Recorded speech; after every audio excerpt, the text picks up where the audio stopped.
body. L2, L3 facet arthrosis and flavial hypertrophy result in bilateral foraminal stenosis. L3, L4, L4, L5 facet arthrosis pa rin. And flavial hypertrophy result in bilateral foraminal stenosis with bilateral descending L4, L5 nerve root ay nerve contact. L5, S1 facet arthrosis. Ano ba yung puro facet arthrosis? Ano ba yun? Ibig sabihin nun, dahil na-compress yung disc mo, meron yung mga facet joint, yun yung maliliit. Ito, card. Maliliit na joint ito. Ayan o, yan yung mga facet joint. Ayan o. Diba yan yung ano. Ayan o, ganyan-ganyan yung arthrosis. Siyempre, pag nagkaroon ng ganyan yan, siyempre, bago magkaroon ng ganyan yan, meron ng damage sa mga disc. Napipirat na yung ganyan. Kaya yan ang healthy facet or facet. Siyempre, pag nagkaroon yan, magkakaroon ng stenosis. Ano yung stenosis? Pagkipot, maiipit ngayon yan. Yan yung binabanggit na L3, magmula L3 hanggang L5. Yan, paulit-ulit. Bakit? Up and down ng binabasa ng ano ng MRI. Kung mapapansin mo, yan, paulit-ulit. L2, L3, L3, L4, L4 again, L5, L4 again, L5, L5 again. Paulit-ulit.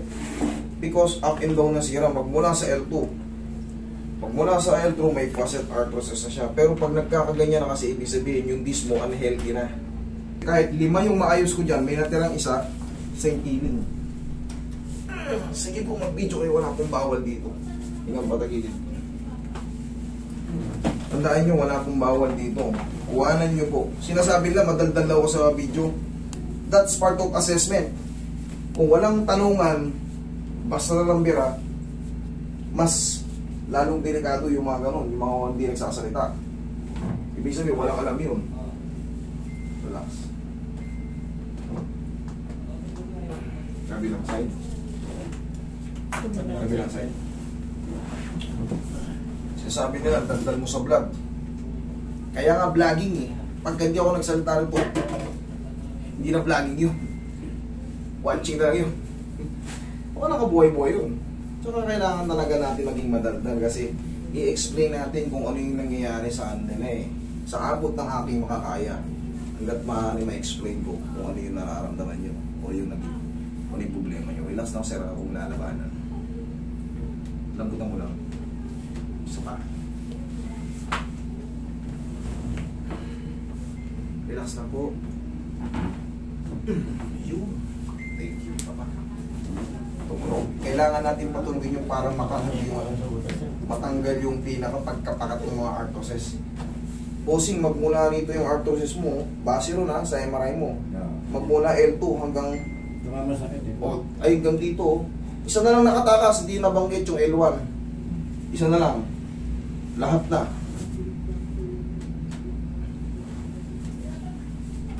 Pero susundan mo lang ito ng stretching, bossing, ha? Madali lang na may tuturo, hindi naman masakit. Kaya mo siyang tumunog. Relax lang. Relax lang.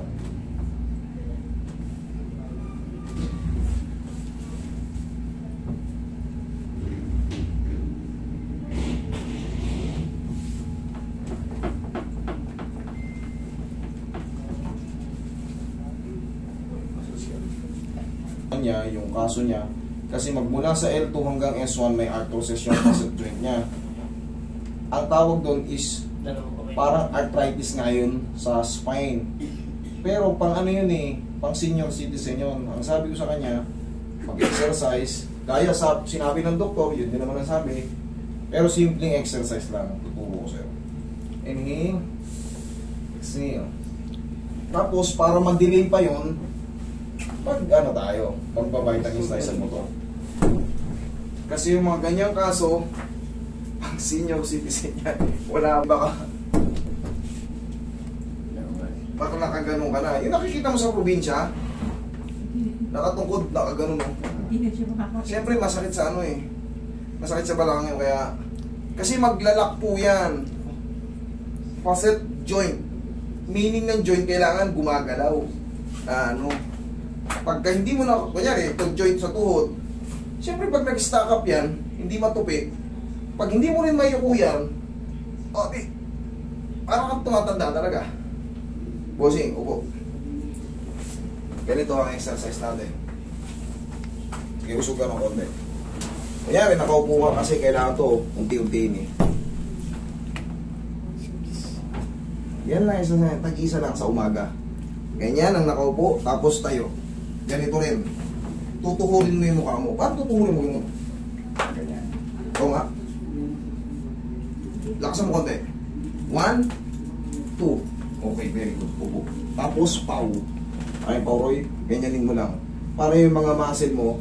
Kasi always, tandaan nyo, secondary palagi ang muscle spasm. Yung mga muscle nyo nagtitigasan dito because of this compression. So, paano siya tanggalin? Yung mga lamig-lamig, yung mga spasm. Ayan, ganyanin nyo lang pau. Ganyanin nyo lang po yan. Bossing, tandaan mo yan ha. Tapos, syempre, galing naman na kayo sa doktor, sinabihan na kayo na mag-vitamin. Eh, sinabi naman, kaya nyo raw inumin eh. Kailangan natin yung bossing ha. Bata pa kayo. O tayo ka. Tingnan mo ngayon kung anong kumusta yung pakaramdam mo. Ano? Is na? Thank you. Sige, thank you.